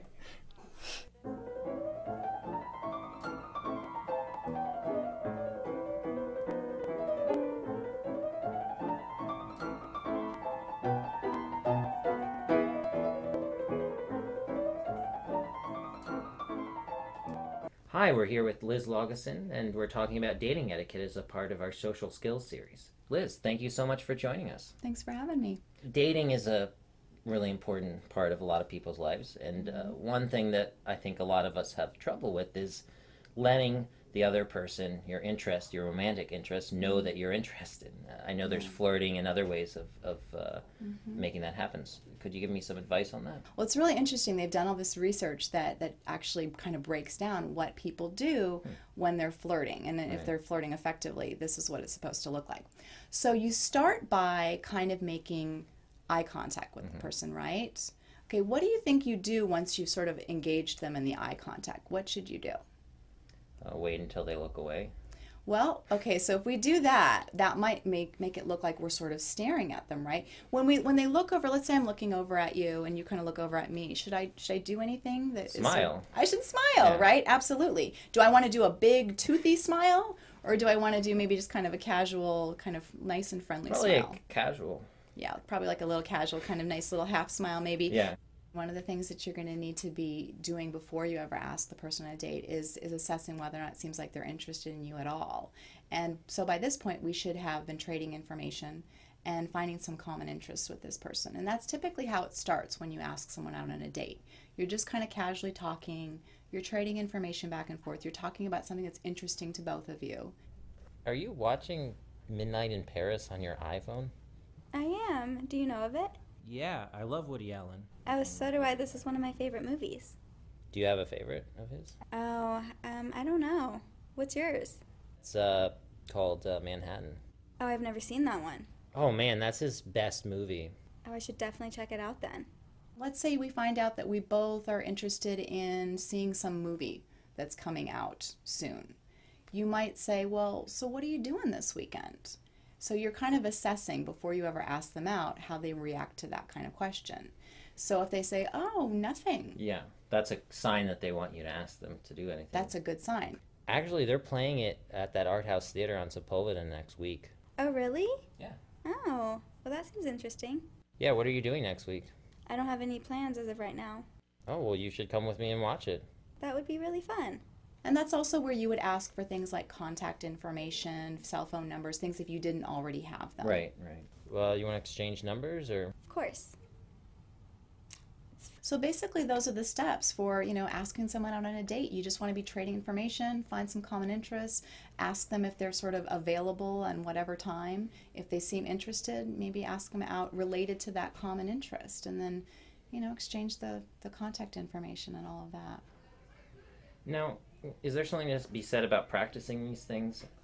Definitely. I mean, all of the skills that we teach in peers, we not only go over these rules and steps of social etiquette, but then we actually want to demonstrate what they look like to our kids and then have them practice.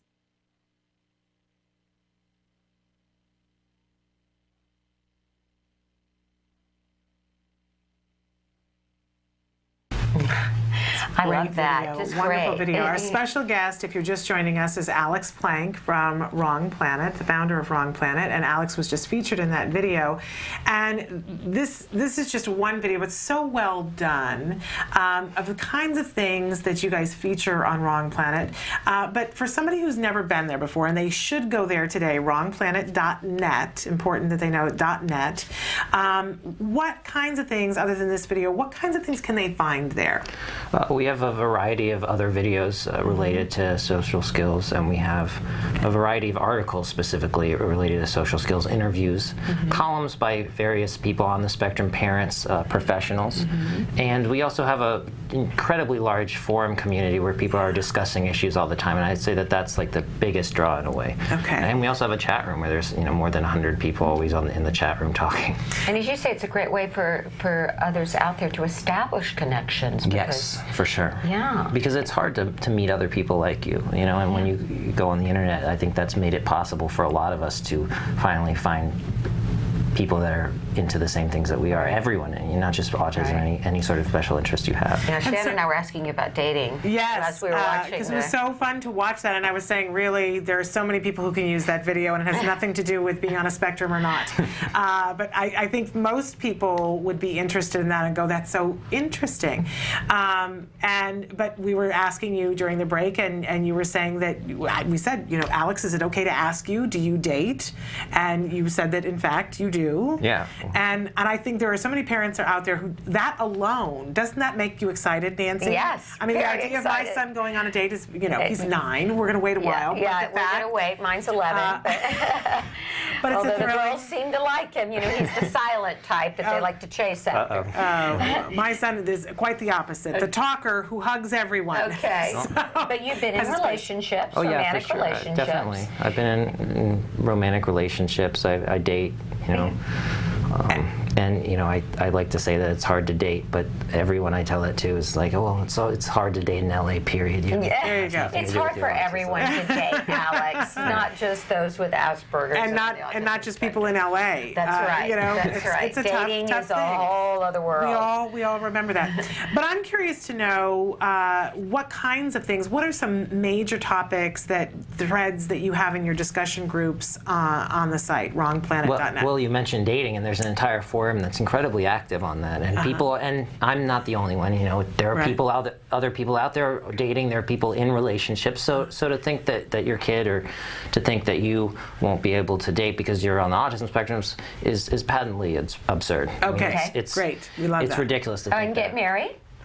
Yeah, there are people who have been married because they met on my website. Right. Yeah. So not only people are looking for advice and suggestions, but in some cases they're actually meeting people and getting married because of it. Yeah, It's and pretty incredible. Getting into relationships, Yeah. sometimes long distance. But, right. Yeah. It was a lovely article about love on the autism spectrum that was done in the New York Times, featuring a couple. I think it was last fall, wasn't Yes, it? And you, of course, know what I'm referring to. Oh yeah, I mean, actually, it's the couple. If you've watched the videos, the girl who was introing that last video is the girl from the. I did not realize that. She's a member of the TV show, her and Jack. How wonderful. And they talk about the purpose that Wrong Planet served in their relationship, because their relationship had a very interesting beginning, and that she thought that she was getting into this relationship with a young man who was on the spectrum. Do I have this right? And then she went and looked at the site and realized that she also... Well, she was already a member of Wrong Planet before Jack was. So it's Jack Robeson and Kirsten Lynn Smith are the two, and they're about my age. They're a couple years younger. I think Kirsten right now is finishing up her finals in college. I'm not sure what if she has another year to go, but they're doing that. And Jack's also in college, and Jack's father is John Robeson, the author of Look Me in the Eye. Okay. So that's how I met Jack, and it turned out that Kirsten was already a member of Wrong Planet when I met her. Okay. But am I correct, though, that she didn't realize, she knew that there was something about the way she looked at the world that was different, and that she wasn't able to put a label on it until she got to Wrong Planet? Or do I have that wrong? I believe that's the case. I don't know if she had an official diagnosis when she was first on there. I want to get the facts straight. That's why I'm trying not to discuss it. The article in the New York Times actually is coming out in an extended form where in a Kindle version soon, where you can buy it and read more. Oh, good. And it'll have more about me specifically, and more about Jack and Kirsten as well. We'll give a link to that at some point. And when is that expected to come out? Not sure. Okay. We'll keep our viewers updated. If there was one thing, Alex, and I know this is kind of putting you on the spot, but let's say there's a parent out there listening today, a young person with Asperger's, high-functioning autism, and they're feeling isolated, they're feeling that they don't know where to go to make connections. What advice would you give them?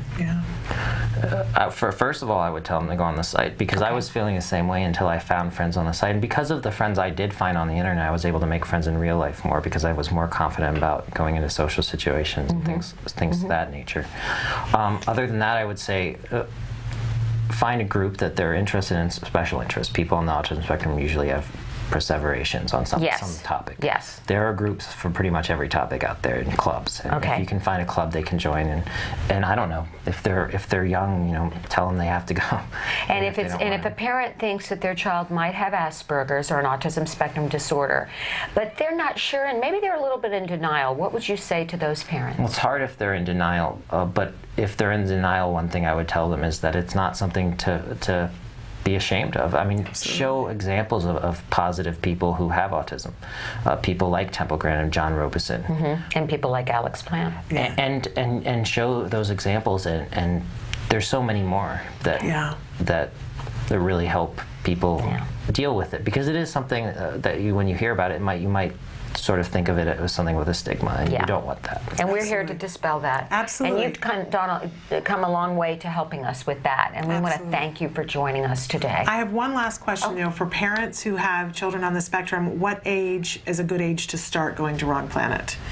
For parents, there are parents of kids that are as young as I think 1 or 2. But for when they're kids, so if you have a 12-year-old, is it appropriate to be on Wrong Yeah, Planet? for sure. There's a kids section. Okay, I've seen great. 9 and 8-year-olds, but I would say that if you're a parent of a kid, I would, you know, You can go on today.